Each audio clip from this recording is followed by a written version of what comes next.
Centro Espírita.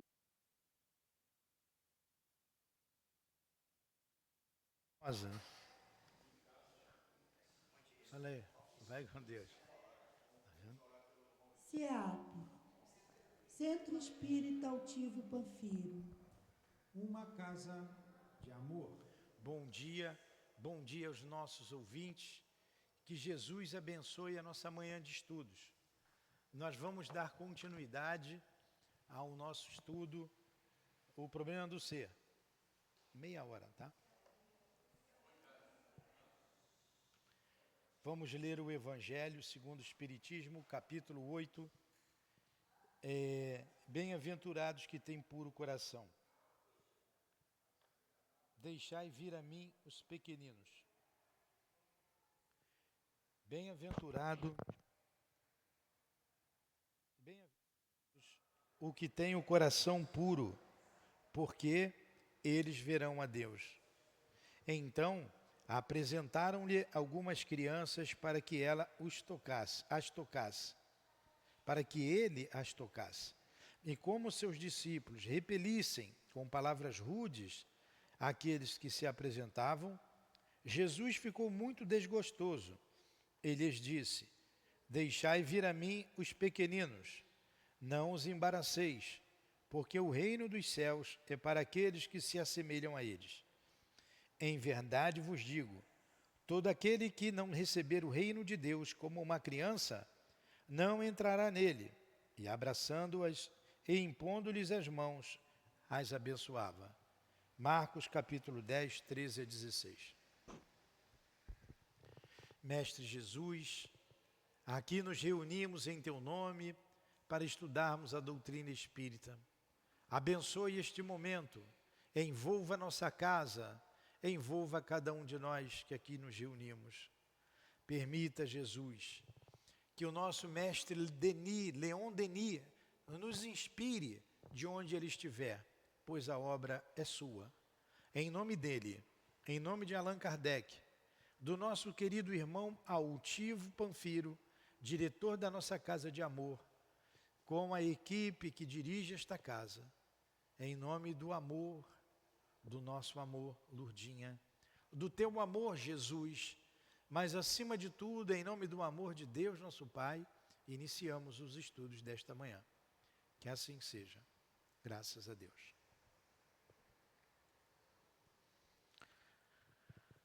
Então vamos lá.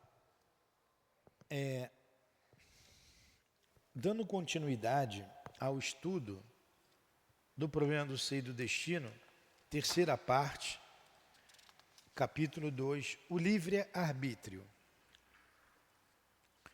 O problema do livre-arbítrio tem, dizíamos, uma grande importância sob o ponto de vista jurídico.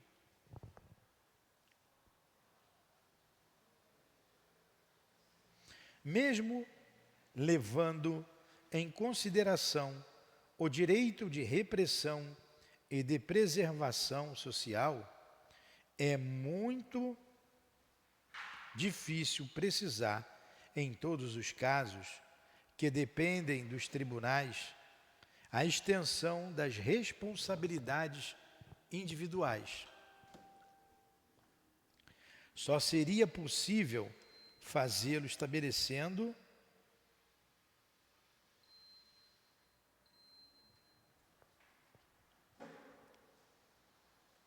o grau de evolução dos culpados. Para tal, o neoespiritualismo talvez nos fornecesse os meios, mas a justiça humana, pouco versada nestas matérias, mantém-se cega e imperfeita em suas decisões e seus julgamentos. Muitas vezes, o mal, o culpado, é em realidade apenas um espírito jovem e ignorante, cuja razão não teve tempo de amadurecer. O crime, disse Duclos, é sempre resultado de um falso julgamento. É por isso que as penalidades infligidas deveriam ser estabelecidas de modo a constranger o condenado a introspecção, a instruir-se, esclarecer-se, emendar-se.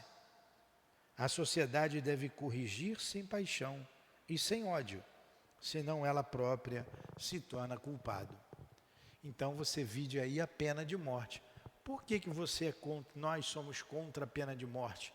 A doutrina espírita é contra a pena de morte. Porque a morte não existe.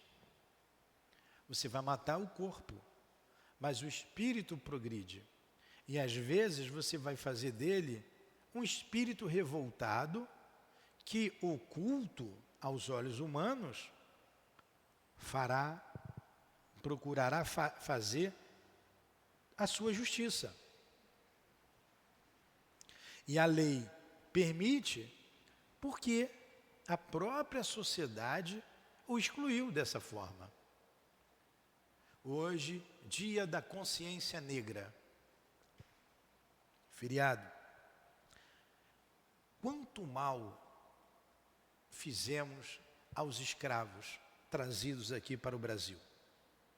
Eu vi uma reportagem que saiu no jornal O Globo há muitos anos atrás, dizendo que enquanto os Estados Unidos levaram para lá e importaram cerca de 600 mil escravos, o Brasil trouxe 4,5 milhões. Olha o número expressivo em relação à população da época. E a gente sofre até hoje consequências desse ato brutal, desse ato animalesco que praticamos contra os nossos irmãos. Simplesmente porque tem a cor da pele diferente. Isso é justiça?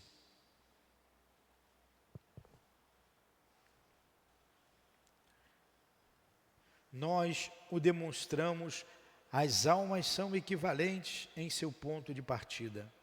Elas diferem em seus infinitos graus de adiantamento, umas jovens, outras velhas, e por isso diversamente desenvolvidas em moralidade e em sabedoria, conforme sua idade. Seria injusto querer de um espírito infantil méritos iguais aos que se podem esperar de um espírito que tenha vivido muito, aprendido muito, visto muito. Daí uma enorme diferenciação quanto às responsabilidades. É o mesmo princípio. Você não vai julgar uma criança como você julga um adulto. E as almas têm idades diferentes. Uma vez teve uma mensagem de um espírito chamado Cleia, lá no Leão Denis, há muitos anos atrás. E ela foi assassinada num sinal, quando estava com seu carro parado, em frente ao sinal. E ela não fez nada, fez um movimento com o carro de sair, e os assaltantes atiraram nela. Ela perdeu a vida ali.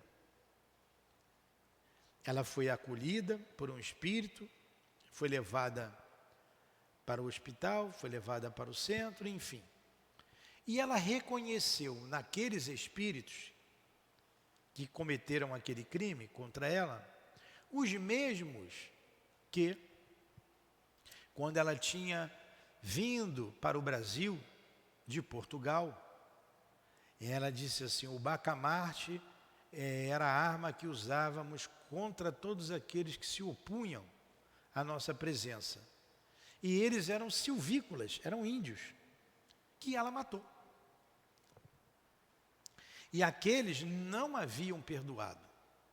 Aí você vê, o magnetismo aproxima os dois e o espírito ali, num sentimento de revolta, tira brutalmente a vida da outra pessoa, que estava no seu carro, tranquilamente parado no sinal. Claro, nada se justifica a brutalidade, nada justifica o crime. Os criminosos têm que responder pelo que fizeram. Mas ela disse que viu neles os mesmos que lá atrás ela tinha usado o bacamarte. E hoje ela trabalha, ela dizendo isso na época, trabalhava no plano espiritual com a evangelização de crianças. Ela não parou de trabalhar, passou a trabalhar como evangelizadora. Ela não guardou mágoa, porque ela entendeu toda a realidade e estava trabalhando no mundo espiritual. Não sei se ainda trabalha, se já retornou à carne, mas olha aí o esclarecimento de um crime, cometendo as razões desse crime. Almas infantis, almas com idades diferentes. Qual é o espírito guia e modelo da humanidade? Jesus. Jesus é uma alma mais amadurecida, é um espírito mais adiantado, mais maduro do que todos nós. Nós estamos no estágio que nos encontramos e existem outros estágios entre nós e Jesus e uma enormidade de espíritos, cada um em um estágio diferente do outro. Como entre nós e o primitivo, também um escalonamento de amadurecimento desses espíritos. Nesse exato momento, Deus está criando. Deus não para de criar. Deus cria sempre. Então estão sendo criadas espíritos, princípios inteligentes, simples e ignorantes, como fomos nós um dia, e espíritos passando da vida animal para a vida hominal, como almas infantis que são. Nós o demonstramos, as almas são equivalentes em seus pontos de partida. Quer dizer, todos começamos simples e ignorantes. O crime, disse Dúculos, é sempre resultado de um falso julgamento. É por isso que as penalidades infligidas deveriam ser estabelecidas de modo a constranger o condenado à introspecção, a instruir-se, esclarecer-se, emendar-se. A sociedade deve corrigir sem paixão e sem ódio, senão ela própria se torna culpada. Nós o demonstramos, as almas são equivalentes em seus pontos de partida. Quer dizer, todas foram nascidas, criadas igualmente. Elas diferem em seus infinitos graus de adiantamento. Umas jovens, outras velhas, e por isso diversamente desenvolvidas em moralidade e em sabedoria, conforme sua idade. Seria injusto querer de um espírito infantil méritos iguais aos que se podem esperar de um espírito que tenham visto muito, aprendido muito. Daí uma enorme diferenciação quanto às responsabilidades. Eu li de novo para a gente compreender o que Leon Denis escreveu, com a explicação que demos antes. Tem alguma pergunta? O ser só está verdadeiramente maduro para a liberdade no dia em que as leis universais exteriores a ele tornam-se interiores e conscientes pelo próprio fato de sua evolução. Que análise interessante é essa? As leis exteriores, nós somos regidos por leis exteriores, temos os códigos na área do direito, que são leis exteriores. Agora, a gente só vai se tornar maduro quando essas leis exteriores estiverem dentro da gente. Eu não vou matar porque eu vou ser preso. Isso é uma coisa. Eu não vou matar porque eu não posso fazer isso contra o meu irmão.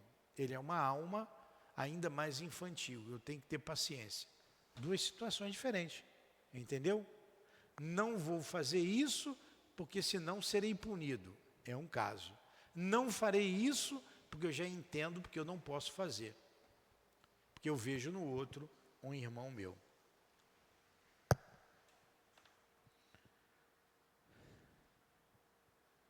Compensada a princípio pelo instinto, que pouco a pouco desaparece para dar lugar à razão, nossa liberdade é limitadíssima em nossas etapas inferiores e em todo o período inicial de nossa educação. Claro, quanto mais atrasado é o espírito, menos liberdade ele tem, menos responsabilidade. Quanto mais adiantado, quanto mais conhecimento, maior a responsabilidade, maior a liberdade. Nós já vimos na aula passada que não existe liberdade sem responsabilidade. Ganha uma extensão considerável quando o espírito adquire a compreensão da lei. É sempre em todos os graus de tua ascensão, na hora das resoluções importantes, será assistido, guiado, aconselhado por inteligências superiores, por espíritos maiores e mais esclarecidos que ele. O livre arbítrio, a livre vontade do espírito se exercem, sobretudo, na hora das reencarnações, escolhendo tal família, tal meio social, sabe de antemão quais são as provas que o esperam, mas compreende igualmente a necessidade destas provas para desenvolver suas qualidades, atenuar seus defeitos, despojá-lo de seus preconceitos e de seus vícios. Estas provas podem ser também a consequência de um passado nefasto, que ele deve reparar e as aceita com resignação, com confiança, pois sabe que seus grandes irmãos do espaço não o abandonarão nas horas difíceis. Tem mais, nós nunca estamos sozinhos, né, Jussara? Estamos sempre acompanhados, assistidos por esses irmãos mais adiantados do que nós. O porvir aparece-lhe então, não detalhadamente, mas em seus traços mais marcantes, isto é, na medida em que este futuro é a resultante de nossos atos anteriores. Estes fatos representam a parte de fatalidade ou a predestinação, que certos homens são levados a ver em toda a vida. Então, o que é uma predestinação? O que é uma fatalidade? É algo que irá acontecer com você no decurso da vida. Por exemplo, você vai desencarnar de uma morte violenta. Você desencarnou de uma morte violenta. Isso foi previsto no mundo espiritual, por você mesmo, como aconteceu lá com esse espírito chamado Cleia. Desencarnou de morte violenta, mas ela previu isso, e quando se aproximaram os algozes, quisendo ser instrumentos da lei, assim ela desencarnou. Ah, ela tinha que desencarnar pelas mãos deles? Não.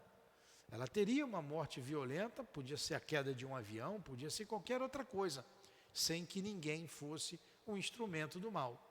Então, essas fatalidades, essa predestinação, ela é prevista antes.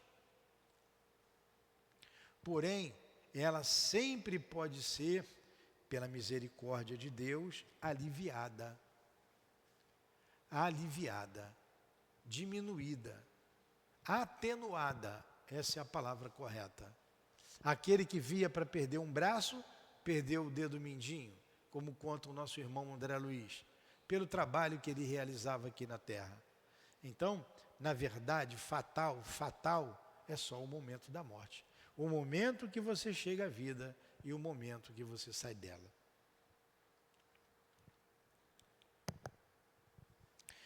São simplesmente, como vimos, os efeitos ou as reações de causas remotas. Na verdade, nada é fatal, e qualquer que seja o peso das responsabilidades assumidas, sempre é possível atenuar, modificar sua sorte, com obras de devotamento, de bondade, de caridade, com um grande sacrifício em favor do dever. Foi o que nós fizemos. O homem que perdeu o dedo, que tinha que perder o braço, trabalhou muito em função do próximo e apenas perdeu o seu dedinho. Perguntas?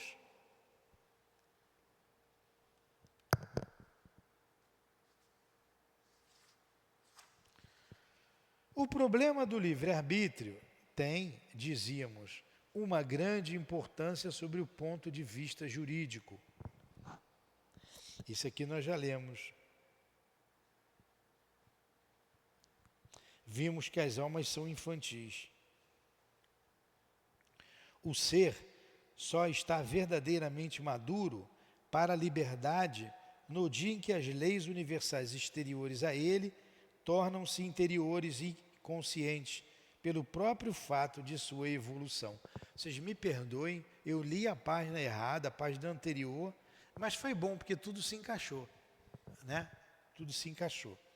No dia em que ele absorve a lei e faz dela a regra de suas ações, atinge o ponto moral em que o homem se possui e domina e se governa a si próprio. Desde então, não mais necessita do constrangimento e da autoridade sociais para se dirigir. Então, quando você toma consciência da lei, não precisa ninguém mandar você fazer nada. Não precisa ninguém te vigiar. Você faz. Isso é amadurecimento espiritual. É assim nos mundos superiores. Creio eu, tá? Opinião minha, que a constituição num mundo como Júpiter, elevado, muito mais elevado, tem um artigo único. Amai ao próximo como a ti mesmo, né? Ou fazer ao outro que gostaria que fizesse a você. Ou, ainda melhor, 2 itens, o outro vem. Jesus dizendo, amai-vos uns aos outros como eu vos amei. E todo mundo vai praticar a lei do amor. Por isso que lá eles são felizes. Aqui na Terra somos infelizes, porque ainda não praticamos a lei de amor. Assim,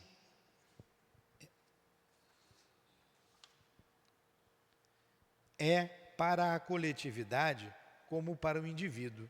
Um povo só é verdadeiramente livre, digno da liberdade, se tiver aprendido a obedecer a esta lei interior, lei moral, eterna e universal, que nem emana do poder de uma casta, nem da vontade das massas, mas de uma potência mais elevada.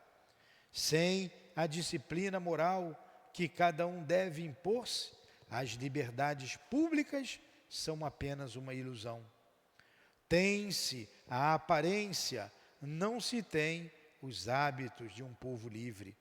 A sociedade fica exposta pela violência de suas paixões e pela intensidade dos seus apetites a todas as complicações, a todas as desordens. Tudo aquilo que se eleva em direção à luz, eleva-se em direção à liberdade. Esta floresce, plena e inteira, na vida superior. Quanto mais atrasada e inconsciente é a alma, mais experimenta o peso das fatalidades materiais. Ela é tanto mais livre, quanto mais se eleva e se aproxima do divino. Em seu estado de ignorância, é favorável a ela estar submetida a um direcionamento, mas tornando-se sábia e perfeita, goza de sua liberdade na luz divina. É como uma criança. Qual a liberdade que uma criança tem? Para a sua própria segurança, ela é tolhida. Ela não sai de casa sozinha para atravessar a rua. Os pais vão ensinando. À medida que ela vai crescendo, ela vai amadurecendo, ela vai ter a liberdade de sair sozinha, de fazer suas escolhas. Numa determinada fase da vida, são os pais que assim procedem. O mesmo acontece com a alma elevada. Olha a responsabilidade de Jesus. Olha a liberdade que ele tem. O conhecimento que ele tem. Olha a nossa liberdade. Ela é restrita. Nossa responsabilidade é menor do que a do Cristo. O Espírito que diz, como Jesus disse, vinde a mim todos vós que sofreis. Que Espírito é esse? Que Espírito é esse?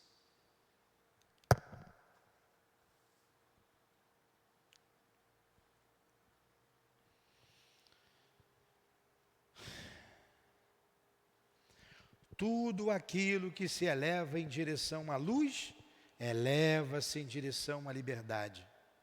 Esta floresce plena e inteira na vida superior.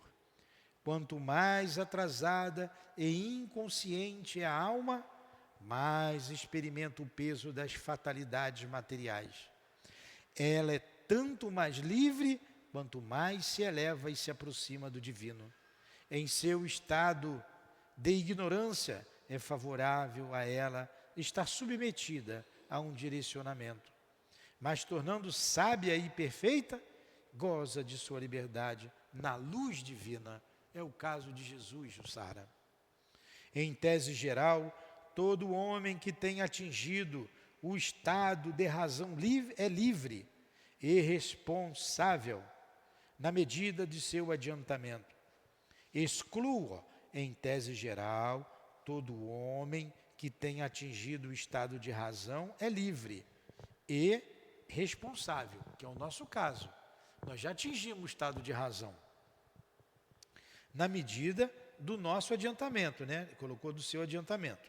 Exclua os casos em que, sob o jugo de uma causa qualquer, física ou moral, doença ou obsessão, o homem tenha perdido a utilização de suas faculdades.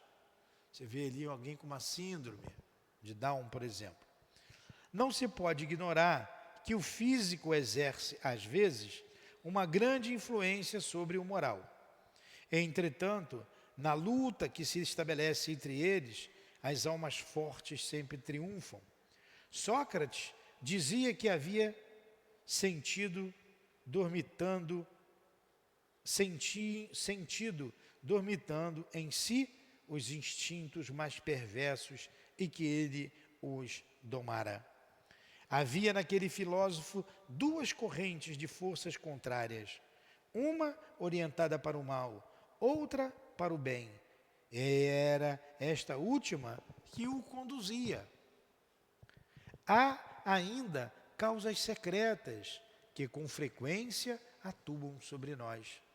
Às vezes, a intuição vem combater o raciocínio. Impulsos profundos, partidos da consciência, direcionam-nos em um sentido não previsto. Isto não é a negação do livre-arbítrio.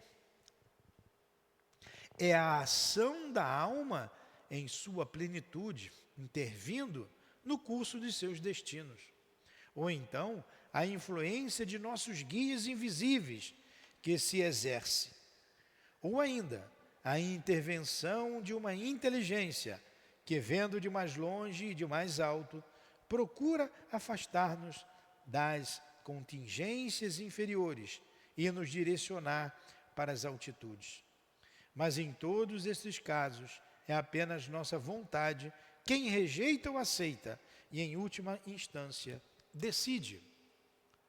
Quer dizer, está de acordo com a questão 459 do Livro dos Espíritos. Influenciam os Espíritos em nossas vidas? Resposta dos Espíritos: muito mais do que imaginais. Frequentemente são eles que vos dirigem. Quer dizer, o nosso anjo da guarda nos influencia, os nossos guias, os nossos amores, aqueles que nos amam, que querem o nosso bem.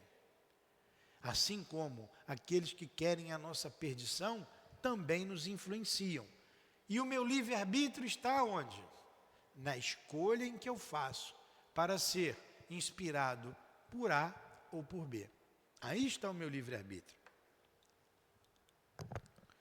Resumindo, ao invés de negar ou afirmar o livre-arbítrio, segundo a escola filosófica a que nos liguemos, seria mais exato dizer: o homem é o artesão de sua libertação. Só atinge o estado de liberdade completa pela cultura íntima e a valorização de suas potências ocultas. No fundo, os obstáculos amontoados em seu caminho são somente meios de forçá-lo a sair de sua indiferença e a utilizar suas forças latentes. Todas as dificuldades materiais podem ser superadas. Entendeu, Jussara? Está prestando atenção, Jussara?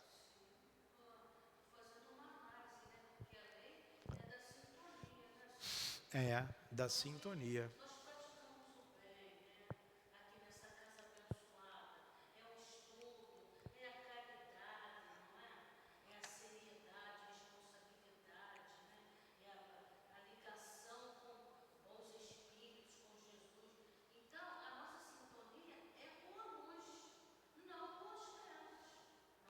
Exatamente.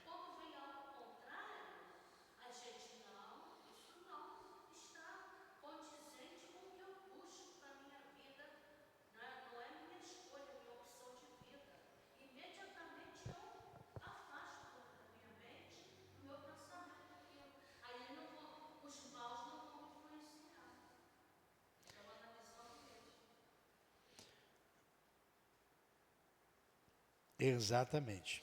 Exatamente isso, você está certo. Somos todos solidários e a liberdade de cada um de nós liga-se à liberdade dos outros. Libertando-se das paixões e da ignorância, cada homem liberta seus semelhantes. Tudo que contribui para dissipar a noite da inteligência e para fazer o mal recuar, torna a humanidade mais livre, mais consciente de si mesma, de seus deveres e de seus poderes. Elevemo-nos, pois, à consciência de nosso papel e de nosso objetivo e seremos livres. Asseguremos com nossos esforços, nossos ensinamentos e nossos exemplos o triunfo da vontade, assim como do bem. E em vez de formar seres passivos, curvados sob o jugo da matéria, atormentados pela incerteza e pela inércia, modelaremos almas verdadeiramente livres, libertas das correntes da fatalidade, planando acima do mundo pela superioridade das qualidades adquiridas. Então, a gente vai se tornando livre à medida que nos aperfeiçoamos moralmente. A gente vai crescendo e vai cada vez se tornando livre. O livre-arbítrio é uma das potências da alma. Todos nós a temos, a liberdade. Agora ela é de acordo com a maturidade do espírito, tá? O próximo ponto é sobre o pensamento, né? Sobre o pensamento. Sobre o pensamento. Eu acho que para a gente então não confundir as ideias, nós vamos parar por aqui hoje, tá? Semana que vem a gente continua no estudo do pensamento. Tá, Jussara? Perguntas?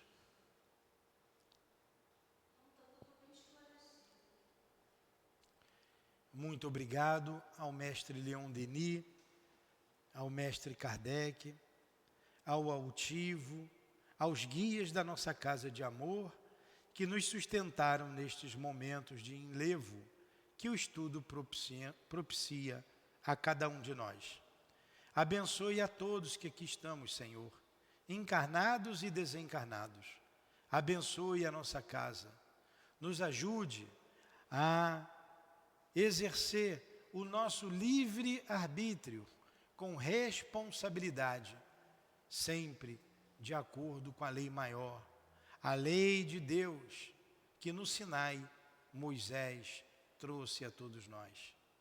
Em nome do amor que vibra nesta casa de amor, do nosso amor, Lourdinha, do nosso irmão altivo, desses espíritos queridos que estão conosco, do nosso Leon Denis, do teu amor, Jesus, e do amor de Deus, nosso Pai, acima de tudo, dando-nos por encerrado os estudos da manhã de hoje, em torno do livro O Problema do Ser e do Destino. Que assim seja, graças a Deus.